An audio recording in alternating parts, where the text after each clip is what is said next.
From KUNC and the NPR network, this is In The NoCo. I'm Erin O'Toole. It's a Halloween attraction with a historic twist. A program called Victorian Death Experiences is on display at the Center for Colorado Women's History in Denver. Visitors see rooms decorated for mourners. They hear stories about death in the Old West.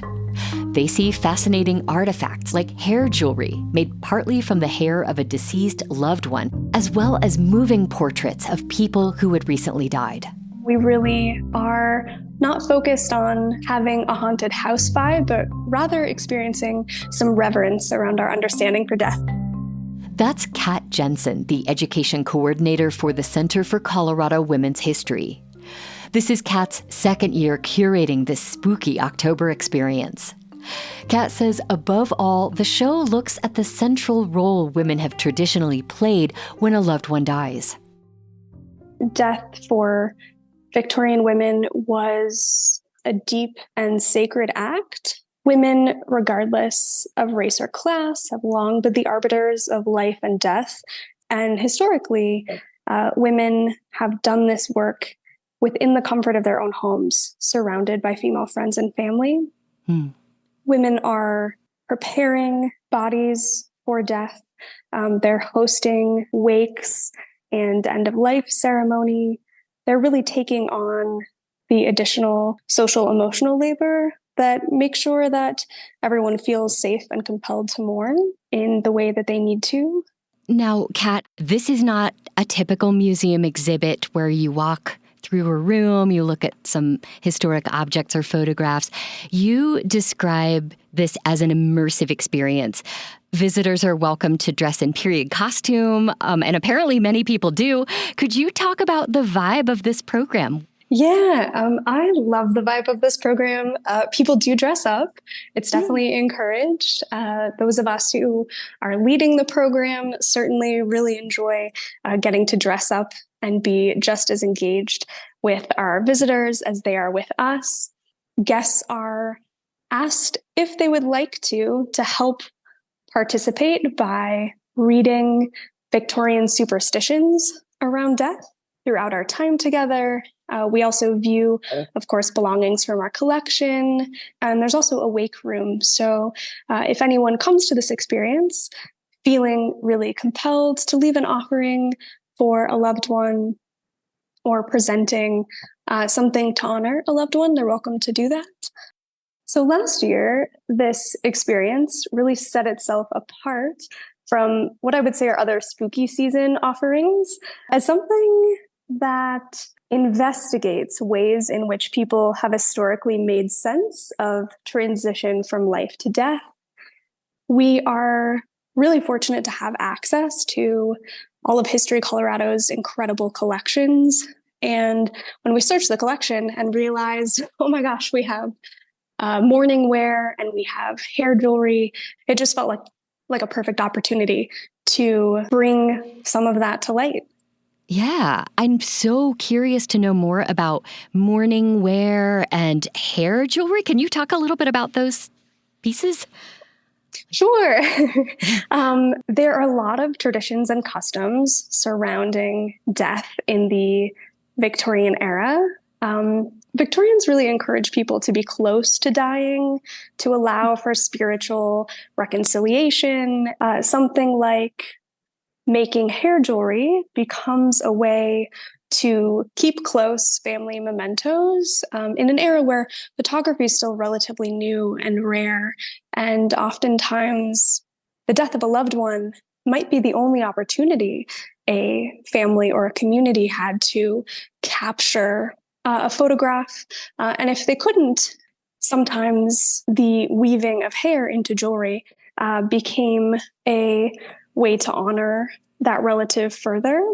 And you mentioned death photography, and that just reminds me how, I guess, fortunate we are to be so connected in our modern world, to have our phones filled with candid photos of all of the people that we love, but that was not the case back then. Correct. Yeah. Photography really was not as easily accessible to everyone. It also was a really long process. It took a long time to get a photograph taken. And so for folks to be able to have this experience, it was sort of a really big affair. You'd want to be dressed in your best clothes. If you were poor working class, you'd have to secure time off for your family. Wow. The act of being able to have a photograph of a loved one, especially say a young one or a child, might be your only opportunity to capture them. Well, just briefly, Cat, as someone whose work has you fully immersed in history, you must have a favorite artifact from the past. What is one historic object that, if you could, you'd take home from work with you? Oh, Not saying that will happen. I hope no curator is listening. But if you are, I would absolutely not wink, wink, take home a beautiful hair bracelet that we have in the exhibits. It's really delicate. It is made of human hair, and it has a photo of a deceased loved one. I think it's really cool and quite striking looking. But again, it also is this just really spectacular way, I think, to honor family or friendship. It would also be easiest. I'm not exactly. I couldn't leave, with a wedding dress. Right. Look, if this hair bracelet goes missing, I will vouch it was a ghost. 100%. though. Cat Jensen is Education Coordinator for the Center for Colorado Women's History. They're presenting the Victorian Death Experiences program through the end of October.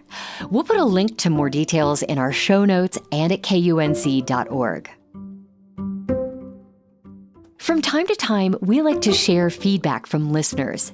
And we got a few comments on our recent conversation about how out-of-school suspensions cause long-term problems for the student being punished. One listener we heard from was Lisa, a veteran paraeducator, who said the conversation didn't paint a complete picture.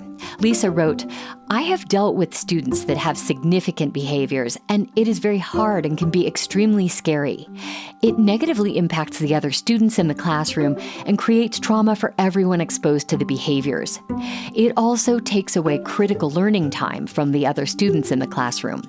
Please remember, the people serving all the students are educators, not researchers, law enforcement, or behavior specialists. Many of us do not make a living wage. We stay in education because we care deeply about our students." Lisa, we appreciate that context and that you took the time to share it with us. If you have feedback on a recent In The NoCo interview, send it our way. Email noco@kunc.org. That's NOCO@KUNC.org. That's it for us today on In The NoCo. I'm Erin O'Toole.